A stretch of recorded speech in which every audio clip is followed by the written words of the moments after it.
how would you define a woman? Because you've asked other people up here to define how we would define a woman. How would you define a woman, Mr. Walsh? Matt Walsh destroys trans EMT. Stop scrolling. This is the debate clip everyone's talking about. Matt Walsh goes straight at the biology question with blunt, no-nonsense pressure that forces clarity and keeps the conversation squarely on facts and medical definitions. If you want unfiltered confrontation and a take-no-prisoners breakdown of the issue, smash that like, subscribe, and turn on notifications so you never miss the fights that matter. How would you define a woman? Because you've asked other people up here to define how we would define a woman. How would you define a woman, Mr. Walsh? An adult human female.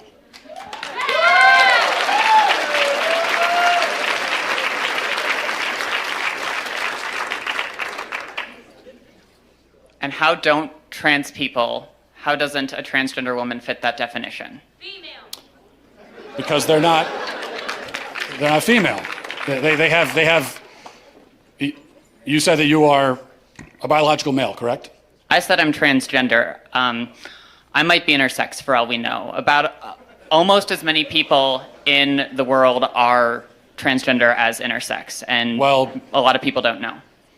Well, but that's a different conversation. Intersex, that's a genetic anomaly, that's a medical condition. So that's a completely different conversation. That's also not a third gender. That's a genetic anomaly that occurs within the sex binary of male and female. What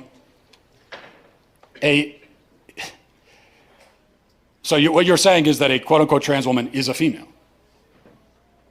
By the definitions I'm familiar with, yes.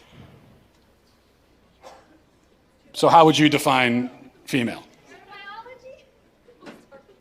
Through my training in healthcare, there are several different categories for how we define sex. People bring up chromosomes.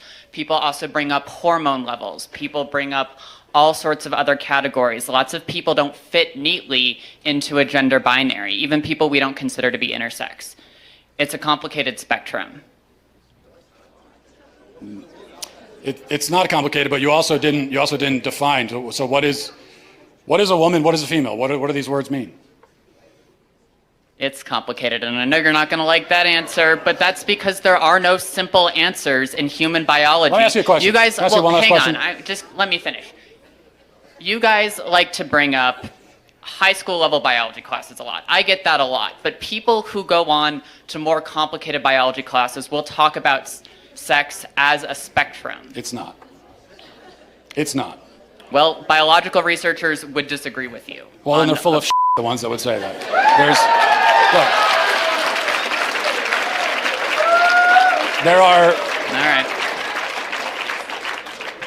There are male gametes and female gametes. Oh, I had one last question. Mr. Walsh, can I ask a question? I just had one quick. Can you come back for 1 second? Because this is an important question. You said you're an EMT. Yes. Okay, if you're responding to a health emergency. Biological male, somebody with a penis, is having a medical emergency, and they say to you, "I think I'm having a miscarriage." Would you check them to see if they're having a miscarriage? Would you consider that a possibility for them?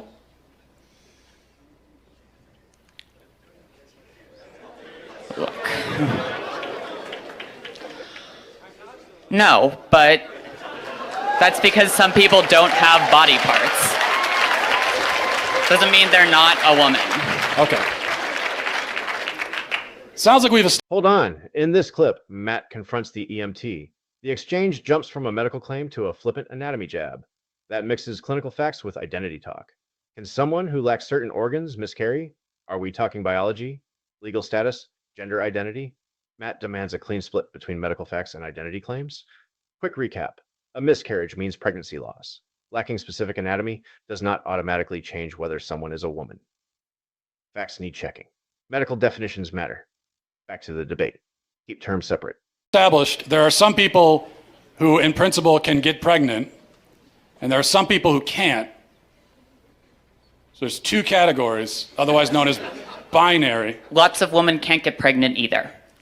Yeah, but they're still of the nature to get pregnant. The only but reason they can't get pregnant. Yes, but truth matters, right? It does. That's what I'm trying to explain to you. Truth matters, and they can't Okay, get pregnant. That's the truth. So how are they still women? Because they are for the same reason that I can rightly say that human beings have two legs. And if a person is born with only one leg, that doesn't call into question the statement that human beings have two legs, okay? A person being born with one leg doesn't mean that now legs are on a spectrum and we can't say anything at all about how many legs a person has. Who knows? They could be a centipede. You know, they could have 100 legs. No, we know human beings have two legs. If a human is born without two legs, something went wrong. They were supposed to have that second leg. Something went wrong. If you meet a person on the street who only has one leg, maybe they had an accident. Maybe they were in war. Maybe something, maybe they were in a car accident. Maybe they had cancer. A leg was cut off.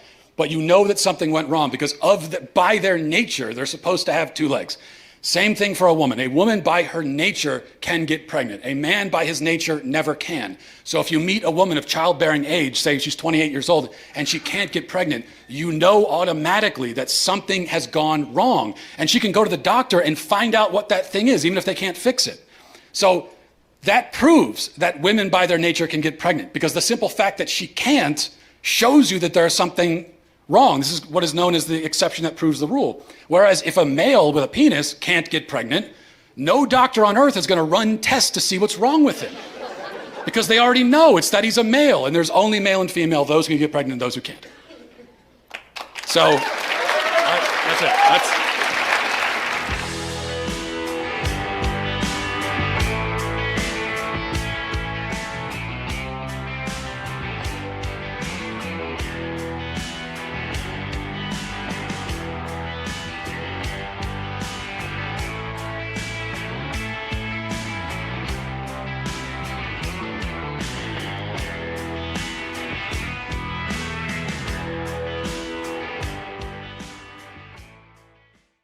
That was intense. Matt Walsh versus a trans EMT on biology. And the clash you just saw is exactly why this channel exists. If that landed for you, hit like, subscribe, and turn on notifications so you don't miss the next unfiltered take. Drop your verdict in the comments. Defend the argument, challenge it, or break it down, but keep it sharp and civil. Share this with people who need to see both sides, and I'll feature the best reasoned responses in the next video. Want more bold-based reactions? Stick around, hit the bell, and be part of the conversation.